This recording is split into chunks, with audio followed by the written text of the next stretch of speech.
وقال النبي صلى الله عليه وآله وسلم من تواضع لله رفعه الله صدق الله مولانا العظيم وصدق رسوله النبي الأمي الكريم اللهم صل على محمد النبي الأمي وعلى آله وسلم تسليما سبحانك لا علم لنا إلا ما علمتنا إنك أنت العليم الحكيم رب اشرح لي صدري ويسر لي أمري واحلل عقدة من لساني يفقهوا قولي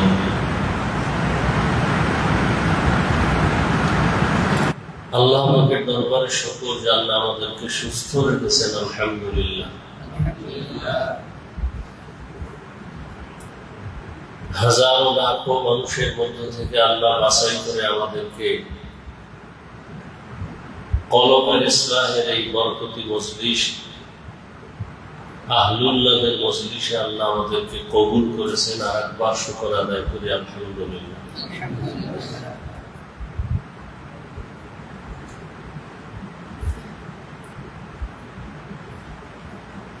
درود و سلام سید المرسلین رحمت للعالمین شفیع المذنبین خاتم النبیین حضرت محمد رسول اللہ صلی اللہ علیہ وآلہ وسلم اکبر۔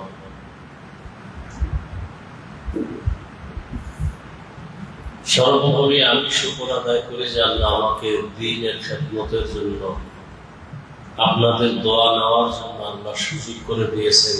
এটা বড় নিয়ামত আমি মনে করি, কারণ কিছু জায়গায় মানুষ আমাদেরকে বয়ান করতে নেয় আর কিছু জায়গায় আমরা আল্লাহ ওয়ালাদের কিছু নজর দোয়া নেওয়ার জন্য আসি। যেহেতু রাসূল বলেছেন আল বারাকাতু মা আকাবিরিকুম, আমাদের জন্য জীবনের বরকত সমূহ আমাদের আকাবিরিনদের মধ্যেই নিহিত আছে। কোরআন সুন্নাহ ভিত্তিক তথ্য বহুল আলোচনা, ইসলাহের লাইনে দিক নির্দেশনামূলক আলোচনা আমাদের হযরত করবেন ইনশাআল্লাহ। আল্লাহ পাক হযরতের হায়াতের ইলমে ইজ্জতে বেশি বেশি বারাকা দান করেন। আল্লাহ মার্কাজকে হেদায়েতের মার্কাজ বানায়। আমিন।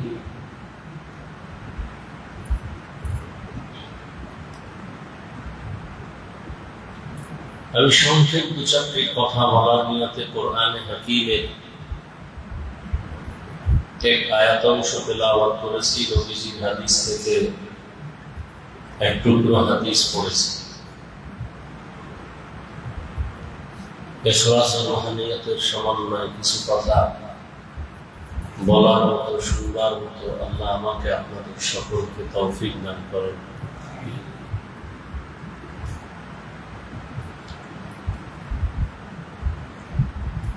আল্লাহ পাক রব্বুল আলামিন বলেন ইন্না আকরামাকুম ইনদাল্লাহি আতকাকুম, আল্লাহর কাছে তোমাদের তাকওয়াই সবথেকে বেশি মূল্য। তোমাদের মধ্য থেকে তারাই সম্মানিত যারা তাকওয়াওয়ালা। নবীজি বলেন মান তাওয়াযা লিল্লাহ রাফাআহু আল্লাহ, যে ব্যক্তি আল্লাহর জন্যই বিনয়ী হবে আল্লাহ তার মর্যাদাকে অনেক অনেক গুণ বাড়ায় দিবেন।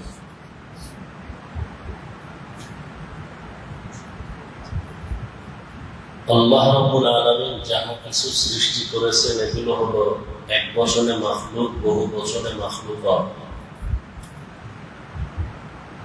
সমস্ত মাখলুকাতের মধ্যে আল্লাহর কাছে সব থেকে দামি মানুষ।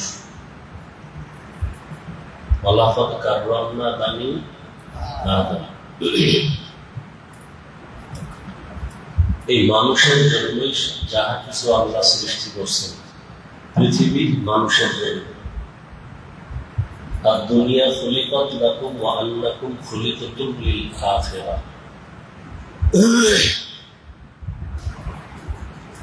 দুনিয়াতে যাহা কিছু সব আমাদের জন্য, মানুষের জন্য। আর আল্লাহ আমাদেরকে বানাইছেন ভিন্ন মাকসাদে। আমাদের জন্য যেহেতু পৃথিবী দুনিয়া, এজন্য এগুলো আগে বানাইছে, এরপরে আমাদেরকে পাঠাইছে। কারণ পৃথিবী আল্লাহ আগে বানিয়েছে। প্রথম ছিল পানি, সেখান থেকে পানির মধ্যে আল্লাহ কুদরতের তাজাল্লির দ্বারা ঢেউয়ের তরঙ্গের জন্ম হয়। একের পর এক একটার সাথে লাগতে লাগতে এই ফেনা জমে, ফেনা জমতে জমতে গাঢ় হয়ে আল্লাহ আবার তাজাল্লি দিলেন, মাটির চামড়া তৈরি দিলেন। ওটাকে দুইটা ভাগ করে আল্লাহ এক জায়গায় এক ভাগ রেখে ওখানে ঘর বানাইলেন বাইতুল্লাহ। বাকি অংশ রসুলের রওজা মুবারক এবং রসুল এবং আদম আলা নবীন আলাইহিস সালাতু ওয়াস সালামকে আল্লাহ বানাইলেন।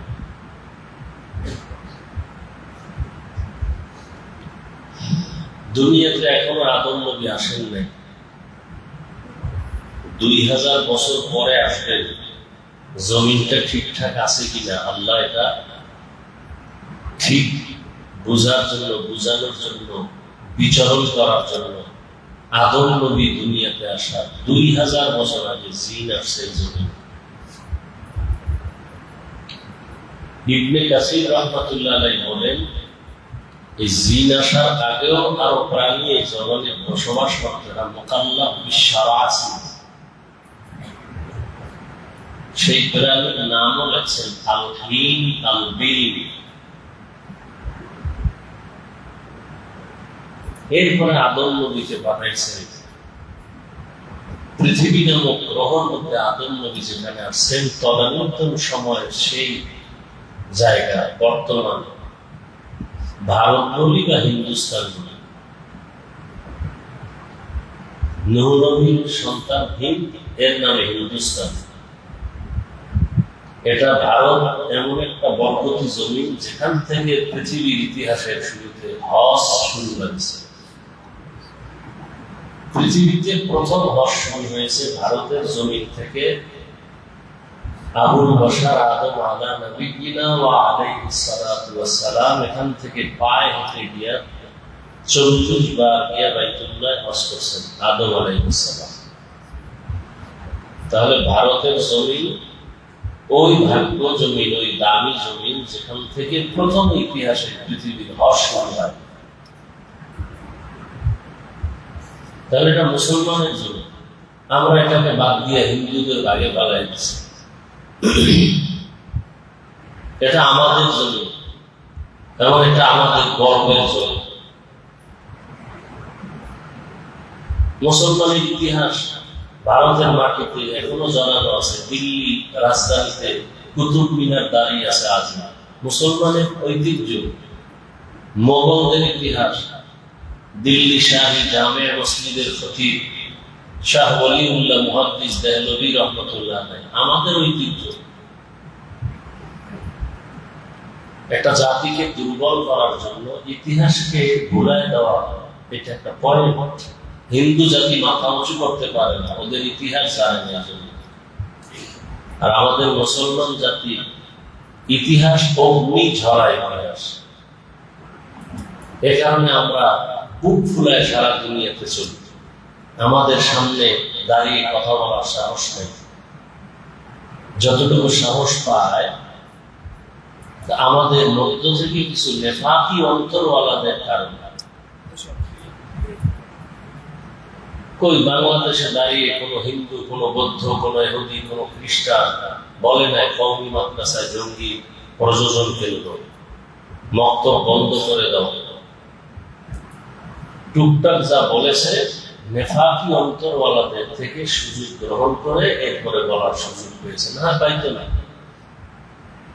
যে আলেমদের বিরুদ্ধে একটা কথা ফেসবুকে লিখবে, কোন বেঈমানের বাচ্চার সাহস নাই। সাহস পায় আমাদের নেফাকি মুসলমানদের অন্তরের এই ঝামেলার কারণে।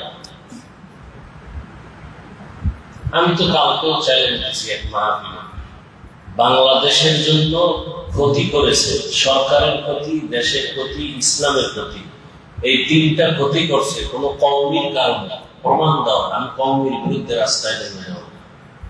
তাবলীগের দ্বারা তিনটার ক্ষতি হয়েছে, একটা প্রমাণ দাও, আমি তাবলীগের বিরুদ্ধে রাস্তায় স্লোগান দেব। দেশের প্রতি, সরকারের প্রতি, ইসলামের প্রতি, অর্থাৎ দেশ, জাতি, ইসলাম, এই তিনটার প্রতি তাবলীগের দ্বারা হয় না। অথচ তাবলীগের বিরোধিতা চলতেছে। কওমির দ্বারা হয় না, হয়েছে উপকার, বিরোধিতা চলতেছে। সলমনের দ্বারা হয় নাই, উজানির দ্বারা হয় নাই, বিরোধিতা চলতেছে। যদি ধরা হয় তুমি বিরোধিতা কেন করো, যৌক্তিক একটা কথা আমি দেখি না আমার সামনে কেউ বলতে পারবে, একটা যৌক্তিক কারণ দেখাতে পারবে না, গায়ে জোরে কিছু বলতে পারবে না, সেটা তর্ক করলে তো সারা জীবন করা যাবে, তো লাভ কি? গায়ের জোরে তর্ক করলে কি লাভ? বরং দাওয়াত ও তাবলীগের দ্বারা, কওমির দ্বারা, মাদ্রাসার দ্বারা, এখন আহলে হক পীর মাশায়েখের দ্বারা দেশের উপকার হয়েছে, জাতির উপকার হয়েছে, ইসলামের উপকার হয়েছে। না আমি দেখি না কেন? আমার চোখের আয়না কালো। তো যে চশমার আয়না কালো লাগাবে সে বলবে কিয়ামত আসলো নাকি? বলে হ্যাঁ আসতেও পারে, যেহেতু যুদ্ধ চলে। বুঝবে কেমনে? কয় যে বাকি সব কালো, টুপি কালো, জামা কালো, মানুষও কালো। কয় না, তোমার চোখে গজব লাগছে, চিকিৎসা করো, সব ঠিক আছে। তাবলীগ ভালো, চরমনাই ভালো, উজানি ভালো, পীর মাশায়েখ ভালো, কওমি ভালো। যারা বলে খারাপ, এদের বলো তোমার কলব খারাপ, চিকিৎসা করো, কলবের চিকিৎসা করো। যার কলব ঠিক আছে সে অন্যকে খারাপ বলবে না, সে নিজেকে খারাপ বলে। আল্লাহুম্মা জাআলনি ফি আইনি সাগীরা ওয়া ফি আইনিন নাসি কাবীরা। একটা মানুষ অন্যকে খারাপ দেখে কখন? যে নিজের বড় মনে করে। আনা খায়রুম মিনহু, এটা তো ইবলীসি স্লোগান, এটা তো আদমের স্লোগান না। আনা খায়রুম মিনহু, আমি সবার থেকে ভালো, আমি অমুকের চেয়ে ভালো। যুক্তির অভাব নেই। আগে শুনতাম স্কুলে, বিভিন্ন প্রতিষ্ঠানে শিক্ষকদের বিরুদ্ধে বলে, আর আমরা মায়ের পেট থেকে পড়ে মাদ্রাসায় সেই খবরদার শিক্ষকদের বিরুদ্ধে কোনো কিছু করা যাবে না, করলে জেহেন কমে যাবে, এলেম কমে যাবে। আর এখন স্কুলের চেয়ে বেশি শুরু হয়ে গেছে।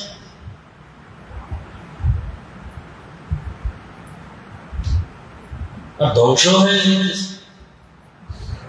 قال رسول الله صلى الله عليه وآله وسلم اثنان يعجلهما الله في الدنيا। এমন দুইটা গুনাহ আছে, অপরাধ আছে, যেটা করলে শাস্তি হবে মরার আগে দুনিয়াতে। আল বাগিয়ু ওয়া উকুকুল ওয়ালিদাইন। নবীজি বলেন এক নাম্বার অপরাধ জুলুম করা, দ্বিতীয় অপরাধ মা বাবার নাফরমানি করা।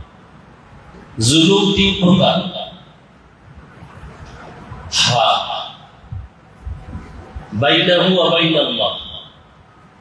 নিজের সাথে কার সাথে জুলুম করা?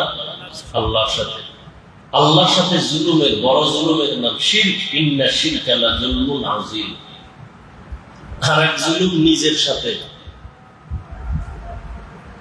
নিজের সাথে জুলুম। নিজের সাথে জুলুমের ব্যাখ্যা আছে কয়েকটা। যেমন আমি নিজে বলতে আমার চোখ, আমার হাত, আমার জবান, আমার অন্তর।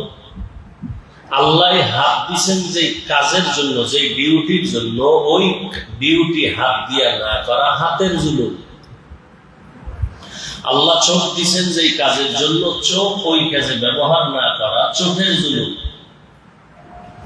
আল্লাহ অন্তর দিচ্ছেন লাহুম কুলুবুন লা ইয়াফকাহুনা বিহা, যে ডিউটি করার জন্য ওই ডিউটি কলব দিয়ে আদায় না করা কলবের জুলুম। এজন্য কলবেরও বিচার হবে। ইন্নাস সামআ ওয়াল বাসারা ওয়াল ফুআদ কুল্লু উলাইকা কানা আনহু মাসউলা। কলবেরও বিচার হবে। ফি কুলুবিহিম মারাদুন ফাযাদাহুমুল্লাহু মারাদা। এগুলো এক ব্যাখ্যা নিজের উপরে জুলুম করা। এজন্য এগুলোর হিসাব হবে আল-ইয়াওমা নাখতিমু আলা আফওয়াহিহিম ওয়া তুকাল্লিমুনা আইদিহিম ওয়া তাশহাদু আরজুলুহুম বিমা কানু ইয়াকসিবুন। আবার নিজের উপরে জুলুম করার আরেক ব্যাখ্যা ইয়া আইয়ুহাল্লাযীনা আমানু কু আনফুসাকুম ওয়া আহলিকুম নারা وقودها الناس والحجارة عليها ملائكة غلاظ شداد لا يعصون الله ما أمرهم ويفعلون ما يؤمرون আমি বলতে আমার আহালকে আমি শিক্ষক ছাত্র আমার আহাল, আমি একা ব্যক্তি, আমি বাবা সন্তান আমার আহাল, আমি একা ব্যক্তিটাই মসজিদের ইমাম মুসল্লি আমার আহাল, আমি একা ব্যক্তিটাই স্বামী স্ত্রী আমার আহাল। আনফুসাকুম ওয়া আহলিকুম না আলা কুল্লুকুম রাঈন ওয়া কুল্লুকুম মাসউলুন আন রাইয়াতিহি, রাসূলের হাদিস। তাহলে সন্তান আমার আহাল, জাহান্নাম থেকে আগে আমাকে বাঁচতে হবে, আমার আহাল সন্তানকে বাঁচাতে হবে। আমি স্বামী, আমাকে আগে বাঁচতে হবে, আমার আহাল স্ত্রীকেও বাঁচাতে হবে। আমি শিক্ষক, আমাকেও জাহান্নাম থেকে বাঁচতে হবে, আমার আহাল ছাত্রদেরকেও বাঁচাতে হবে। আমি ইমাম, আমাকেও জাহান্নাম থেকে আগে বাঁচতে হবে, আমার আহাল মুসল্লিদেরকেও বাঁচানোর চেষ্টা করতে হবে। এই জন্য আল্লাহ শপথ করছেন ওয়াল আসর ইন্নাল ইনসানা লাফি খুসর, আসরের শপথ করে বলছেন সব মানুষ জাহান্নামে যাবে, চার গুণওয়ালারা যাবে না। আমানু ওয়া আমিলুস সালিহাত ওয়া তাওয়াসাউ বিল হক ওয়া তাওয়াসাউ বিস সবর। এই চার গুণের প্রথম দুই গুণ আল্লাহর হক, বাকি দুই গুণ বান্দার হক। আল্লাহর হক ত্রুটি থাকলে আল্লাহ ক্ষমা করবেন, বান্দার হক তো আল্লাহ ক্ষমা করবেন না।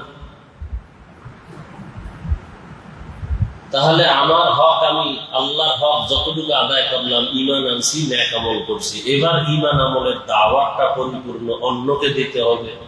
বিরোধিতা করলে বাধা দিতে হবে, বাধা দিতে গিয়ে ঝামেলা হলে সবর ইখতিয়ার করতে হবে, অথবা সওবিস সবর। তাহলে আমরা শ্রেষ্ঠ নবীর উম্মত, নবীদের থেকেও আমরা, নবীদের কাজ আমাদের জিম্মায় দেওয়া হয়েছে। কোন কারণে? আমরা যে শ্রেষ্ঠ উম্মত, উখরিজাত লিন-নাস তা'মুরুনা বিল মা'রুফ ওয়া তানহাউনা আনিল মুনকার, মানুষকে দাওয়াত দিন। আবার যারা অন্যায় করে ফিরাবো, কিন্তু উসুল কি? লিমা তাকুলুনা মা লা তাফআলুন। নিজে জামাতে নামাজ পড়িতে ছাত্ররা যদি বিদায় জামাত তরক করলে খবর আছে, কোনদিন ফায়দা হবে না। এইবার অন্যায় থেকে ফিরাবো, তার উসুল কি? মান রাআ মিনকুম মুনকারান ফালইউগাইয়িরহু বিয়াদিহি ফাইন লাম ইস্তাতি' ফাবিলিসানিহি ফাইন লাম ইস্তাতি' ফাবিকলবিহি ফাযালিকা যাফুল ঈমান। এইবার আরো উসুল আছে কোরআনে। ওয়ামান আহসানু কাওলাম মিম্মান দাআ ইলাল্লাহ ওয়া আমিলা সালিহান ওয়া ক্বালা ইন্নানী মিনাল মুসলিমিন। আমি বড় বক্তা, তার থেকে ভালো কথা কার হবে যে মানুষকে নিজের দলের মধ্যে ডাকে, আসো আমার দলে আসো, আমার মুরিদ হও। ব্যাখ্যা ঠিক আছে? মিম্মান দাআ ইলাল্লাহ ওয়া আমিলা সালিহান ওয়া ক্বাল, এবং সে দাবি করে আমি বড় বক্তা, আমি বড় পীর, আমি বড় আলেম, বড় মুফতি, বড় মুহাদ্দিস, বড় কণ্ঠওয়ালা। না না, ওদের কোনো বেই নাই। ইন্নানী মিনাল মুসলিমিন, আমি মুসলমান। মুসলমান কারা কয় এই তো জানি না। ও ছোটবেলা মিজান পড়ছি না, এরপর আর জীবনে মিজান হাতে ধরছি কিনা মনে নেই, কিন্তু মনে আছে আল ইসলামু গারদান লিহাদান বতাআত, আল্লাহর কাছে নিজেকে আত্মসমর্পণ করা বিনয়ের সাথে। ফালাম্মা আসলামা ওয়া তাল্লাহু লিল জাবিন, ইব্রাহিম আলাইহিস সালাম ইসমাঈল সহ বিনয়ের সাথে আল্লাহর কাছে নিজের আত্মসমর্পণ করলেন।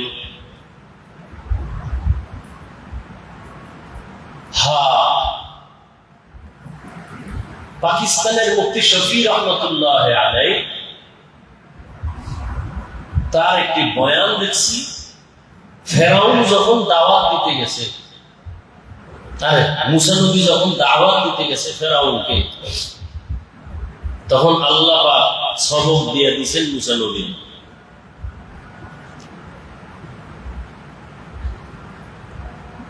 তুমি যে দাওয়াত দিতে যাও, ফাকুলা লাহু কাওলান লাইয়িনান লাআল্লাহু ইয়াতাযাক্কারু আও ইয়াখশা, নরম ভাষায় বয়ান দিও। নরম, লাইয়িনান আই সাহলান, সহজ, শালীন। তো হযরত লেখছেন, আল্লাহ তো জানেন ফেরাউন জীবনে কালেমা পড়বে না, তাহলে আল্লাহ বলা উচিত ছিল যে ইচ্ছারণ সাইজ করে দিলে মুসা ও বেঈমান জীবনে কালেমা পড়বে না, মনে যা চাই ইচ্ছারণ ধুবি। আল্লাহ খবরদার নরম ভাষায় বয়ান করবা, লাভ হবে দুইটা, ইয়াতাযাক্কারু আও ইয়াখশা। হযরত বলেন, ও দুনিয়ার বক্তারা, তোমরা কি মুসা নবীর চেয়ে বড় বক্তা? আর যাগো বয়ান দাও এরা ফেরাউনের চেয়ে খারাপ। তোমাকে ধমক দিয়ে বয়ান করার দুঃসাহস কে দিয়েছে? এরা কারা? এরা আমার মুরিদ না, এরা আমার রক্তের কেউ না। ইমানের বন্ধনে এরা আসছে কিছু কথা শুনতে, ধমক দেওয়ার অধিকার কে দিল? গালি দেওয়ার অধিকার কে দিল? এরা তো ফেরাউনের মতো শ্রোতা না, আর আমরা বক্তা তো মুসা নবীর থেকে দামি বক্তা না। ওমান আহসানু কাওলাম মিম্মান দাআ ইলাল্লাহ। ওদিকে নবী কি বলেন? লাউ কুনতা ফাদ্দান গালিযাল কলবি লানফাদ্দু মিন হাওলিক। যদি আপনার মেজাজ একটু গরম বা বক্রতাপূর্ণ হতো, কেউ কাছে আসতো, সব আরো দূরে যেত। কিন্তু আপনার অন্তর এত নরম কোমল যে দুশ্মন হিসাব আপনার ভক্ত হয়ে যায়। নবীর বয়ান লাগে না, দেখলেই নবীর কাছে কালেমা হয়। আর আমাকে বয়ান দিয়ে 12 মাস গলা শেষ, তলা শেষ, নিজেরও আমল নাই, ওই বয়ান যদ্দুর করি অদ্দুর বক্তা, এরপরে টুপিও নাই, মোবাইল নিয়ে ফেসবুক গরম। এইবার যদি কমিটি টাকা দেয় কম, তখন তো আবার লাইভ শুরু হয়ে যায়, লাইভ বয়। জাতিকে বলতেছে, দেখেন এই কমিটি বেদবি করছে, তাড়াতাড়ি ওদেরকে সতর্ক করেন, নাইলে আমার বর্তমানে সব ওরা ধ্বংস হয়ে যাবে।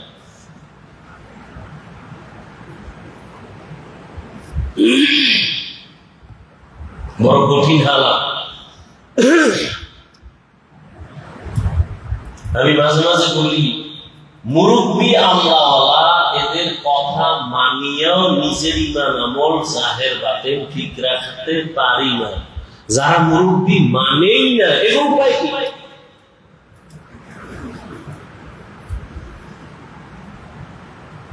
যে কোনো আহলুল্লাহকে নিজের মুরব্বী না মানে, অটোমেটিক তার মুরব্বী নফস শয়তান হয়ে যায়। ও নফসের গোলামি করে। গীবত করা হারাম, আর সেই গীবতটা যদি একজন উম্মতের রাহবরের করি, আবার সেই গীবতটা যদি ওপেন করি আওয়ামদের সামনে, তাহলে আলেমদের কি পরিমাণ এহানত হলো। এর দ্বারা ইসলামের লাভ কি? আমার লাভ কি? আমি যদি সন্ন্যার বিরুদ্ধে বলি, তাবলীগের বিরুদ্ধে বলি, দেওবন্দীদের বিরুদ্ধে বলি, ইসলামের লাভ কি আর আমার লাভ কি? এই দুইটা প্রশ্ন রেখে গেলাম আপনাদের কাছে। যদি দেখেন ইসলামের লাভ, আলহামদুলিল্লাহ, আপনি কিছু পাবেন আল্লাহ থেকে। আর যদি দেখেন না, আমারও ক্ষতি, ইসলামেরও ক্ষতি, আলেমদের সম্মান। কারণ কিয়ামত পর্যন্ত আর নবী আসবেন না, সাহাবায়ে কেরাম আসবেন না, এই জাতি জান্নাতের পথ খুঁজবেন আলেম থেকে। এজন্যই তো আলেমকে বলছে ওয়ারাসাতুল আম্বিয়া, আল উলামা ওয়ারাসাতুল আম্বিয়া। নবী আসবেন না, এজন্য আমি মাদ্রাসায় ওলামায়ে কেরাম, আসাতিজায়ে কেরামদেরকে বলি, এই যে একটু আগে যেটা বললাম যে আপনি একজন মানুষ, কিন্তু আপনার দায়িত্ব কয়টা? একদিকে আপনি যদি হন স্বামী, তাহলে স্ত্রীর দায়িত্ব আপনার উপরে। আপনি একই ব্যক্তি শিক্ষক, ছাত্রের দায়িত্ব আপনার উপরে। আপনি একই ব্যক্তি ইমাম, তাহলে মুসল্লিদের দায়িত্ব আপনার উপরে। আপনি একই ব্যক্তি কি হ্যাঁ বাবা, তার সন্তানের দায়িত্ব আপনার উপরে। তার সন্তান কিন্তু আপনার থেকে আদর্শ চায়, কারণ নবী আর পাবে না। স্ত্রী আপনার থেকে আদর্শ চায়। শিক্ষকরা, শিক্ষক হিসাবে ছাত্র আপনার থেকে আদর্শ চায়। হুজুরে কেমনে পানি পান করে, পানির গ্লাসটা কেমনে ধরে, বসে কেমনে, নামাজে দাঁড়ায় কেমনে, এগুলো ছাত্ররা দেখে আর শিখে। তাহলে আমাকে হাঁটতে চলতে সবসময় আমার জেহেনে রাখতে হবে, আমার পিছন থেকে আমাকে অনুসরণ করে আমার সন্তান, আমাকে অনুসরণ করে আমার স্ত্রী, আমাকে দেখে দেখে অনুসরণ করে আমার ছাত্র, আমার মুসল্লি। সুন্নাত ঘরে পড়া উত্তম, হাদিস। মুসল্লিদের মন ঠিক রাখার জন্য মসজিদে পড়া উত্তম, নাই তো খারাপ ধারণা হুজুর সুন্নতি বলে। আর ধারণা হওয়াটাই স্বাভাবিক। 5 মিনিট নামাজের বাকি আছে, মোবাইল দেখে, মোবাইল দেখে নামাজে দাঁড়াইয়া মেয়েরা হবে মালিকের সাথে, মোবাইলের লাগে মেয়েরা চলে। কি দেখছে মোবাইলে? মেয়েরা চলে, ধ্বংস করে ফেলেছে এই মোবাইল। আবার আমি তো মাদ্রাসায় ঘোষণা দিছি, মোবাইল পাইলে জায়গায় ভাঙ্গিয়া ছাত্র বিদায়। ছাত্ররা আবার কি কয় জানেন না, এখানে না পড়লে কি হইব? আমি কি তোর মতো বেদ, এখানে না পড়লে আমিও কি হইব? তোর মতো বিয়াদব যদি জাকারিয়ায় না পড়ে তো জাকারিয়ার কি হবে? তুই বাহাদুরি করো, শায়েখ জাকারিয়ার মার্কাজে না পড়লে কি হবে? আমার প্রশ্ন, শায়েখ জাকারিয়া তোর মতো বেয়াদব না পড়লে জাকারিয়ার কি হবে?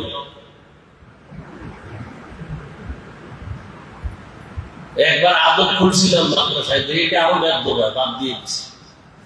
এবছর মেশকাত খুলছি, কইরে দিছি একটু বেদ তুমি করো, মেশকাত বাদ বলে দিচ্ছি। মোবাইল পাইলেই দিবেন। আমরা ওই ওস্তাদ থেকে পড়ে আসছি, যারা দাওয়ার ছাত্রকে কানে ধরাই উঠাইতো হাঁটুর নিচ দিয়ে। মুফতি আব্দুর রাজ্জাক সাহেব দামাত বারাকাতুহু এখনো আছে যশোর। দাওয়ার ছাত্রকে পায়ে তৈরি দেয়, ওদের বরিশালীয় ভাষায় কি জানি কয়, কানে ধরাই হাঁটো। রসুলের সহি হাদিস, আদবের লাঠি টানায় রাখে, সব বেদব সোজা হয়ে যায়, সব বেদব সোজা হয়ে যায়। সমস্যা হলো এখন ছাত্ররা শিক্ষকের ভয় পায় না, শিক্ষক ছাত্রকে ভয় পায়। কওমি মাদ্রাসা হলো তাকওয়ার মারকাজ। আলিয়াতে নাই, স্কুলে নাই, তো কওমিওয়ালারা যদি আল্লাহ রসুলের সুন্নতের পাগড়ির আমল না করে, কে করে? তাহাজ্জুদের আমল আমরা না করলে কারা করবে? পৃথিবীতে কোথায় আছে আমলের মারকাজ? কওমি ছাড়া। সেখানে আমল নাই। কেউ আমলের বয়ান দিলে 13 জন লইয়া করে, লেখাপড়া আসল, সময় নষ্ট করে লাভ কি? আরে ভাই, আল্লাহ দিবে জেহেন, আল্লাহ দিবে এলেম। আল্লাহ তো হাজী ইমদাদুল্লাহকে কাফিয়ার মধ্যে সব দিয়ে দিছে, সে আল্লাহকে রাজি করাই তো আমার কাজ। আর আল্লাহ তো দিতে আসেন ভোর রাত্রে। আর যে তাহাজ্জুদ করে না, ওয়াল্লাহি সে তালিবুল ইলম হতে পারে না, সে তালিবুদ দুনিয়া। তালিবুল ইলম তো ইলম তালাশ করবে, দেনেওয়ালা থেকে নিবে। নবী বলেন, ওয়াল্লাহু ইউতি আনা কাসেম, আমাকে আল্লাহ দেন, আমি বন্টন করি। আমি দেই না, আমি বন্টন করি, আল্লাহ দেওয়া জিনিস। এই ফাসাহাত, বালাগাত, ইলমে ফিকহ, ইলমে নাহু, সরফ, তাফসীর, ফিকহ, মানতিক যা পড়ি, এর সব কিছুর ফাউন্ডেশন রাহমাতুল লিল আলামিন। 250 গ্রাম কোরআন শরীফের সব ব্যাখ্যা। নবীজি বলেন, উতিতু ইলমাল আউয়ালিন ওয়াল আখিরিন, আল্লাহ আমার সব দিয়েছে আউয়াল আখিরের ইলম। আল্লাহ কয় কি দিলাম এটা না আমি জানি। মা উতিতু মিনাল ইলমি ইল্লা কালিলা, সামান্য দিয়েছি।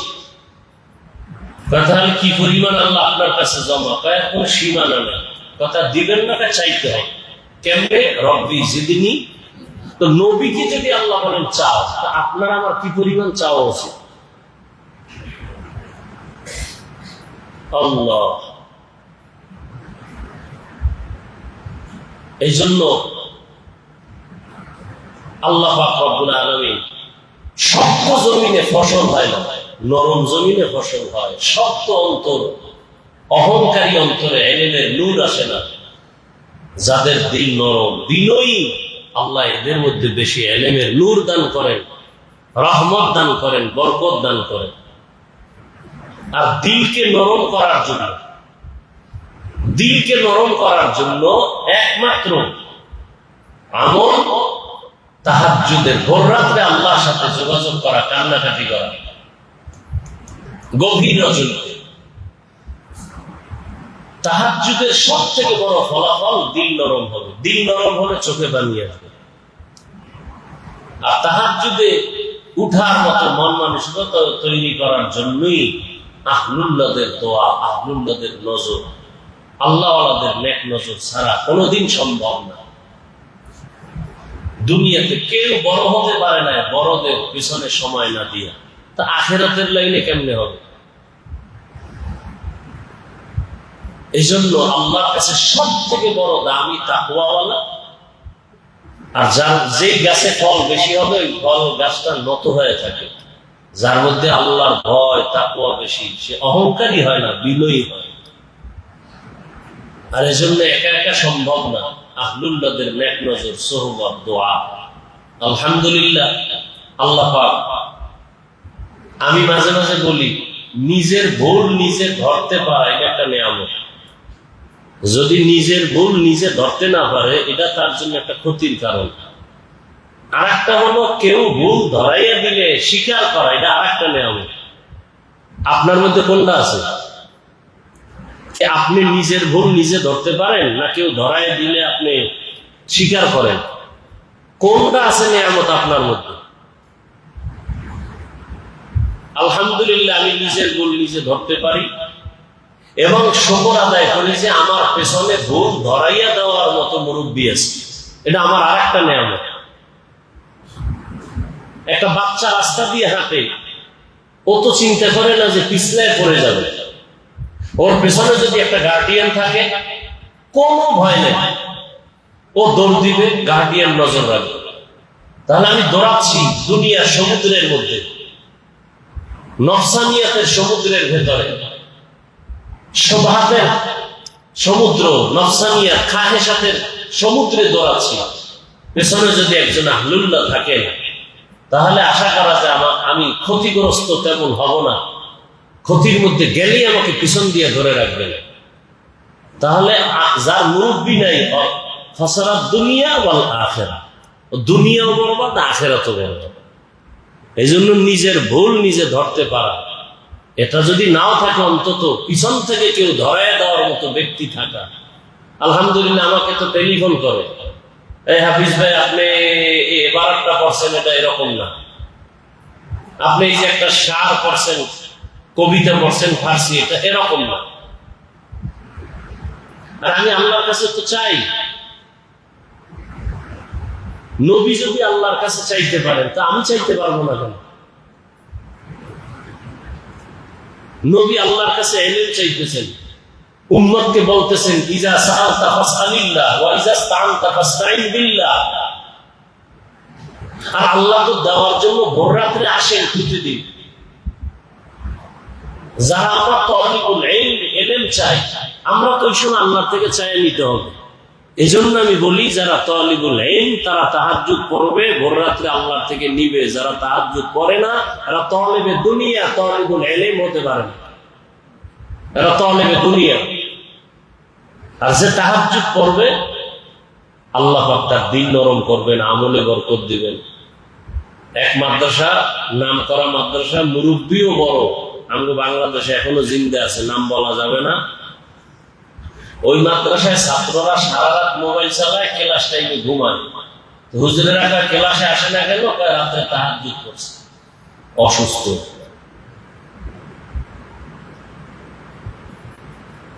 এই হলো হালাত ছাত্রদের। আগুন জ্বলবে আর গরম লাগবে না, এটা হতে পারে না। পানিতে নামবে শরীর ভিজবে না, হতে পারে না। মোবাইল চালাবে আল্লাহর রহমত পাবে, হতে পারে না। মোবাইলে গুনাহ করবে আর সে এলেমের নূর পাবে, কোনোদিন হতে পারে না। আমি মানি না এটা।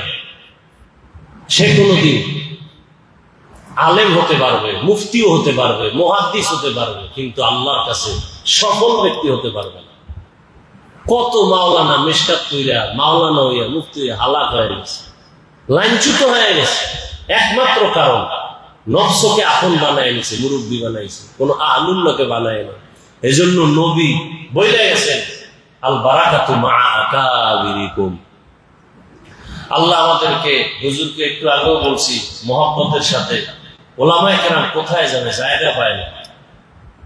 সব মুরব্বী, সবাই পীর হইলে মুরিদ থাকবে তো। এই জন্য এখন আমাদের মুরব্বী যাও আছে, একটু সময় দিলে ওলামায়ে কেরাম আসবেন। 1 মাস না হোক 2 মাস পরে একটা ইসলাহী প্রোগ্রাম দরকার। ইসলাহী প্রোগ্রাম নাই, খুবই জরুরি দরকার, আমাদের ইসলাহের জন্য দরকার। আল্লাহ পাক এই মার্কাজকে কবুল করেন। পুরা উম্মতের ওলামায়ে কেরামদের জন্য আল্লাহ পাক হেদায়েতের জন্য আমাদের হযরতের ইলমে হায়াতে ইজ্জতে বরকত বাড়ায় দেন। এই খেদমতকে আল্লাহ তা কিয়ামত কায়েম ও দায়েম রাখার ব্যবস্থা করেন। টুকটাক কথা বলছি মুহাব্বতের সাথে, কেউ মনে কষ্ট নেবেন না। আল্লাহর ওয়াস্তে ক্ষমা চাই। সুবহানাল্লাহি ওয়া বিহামদিহি।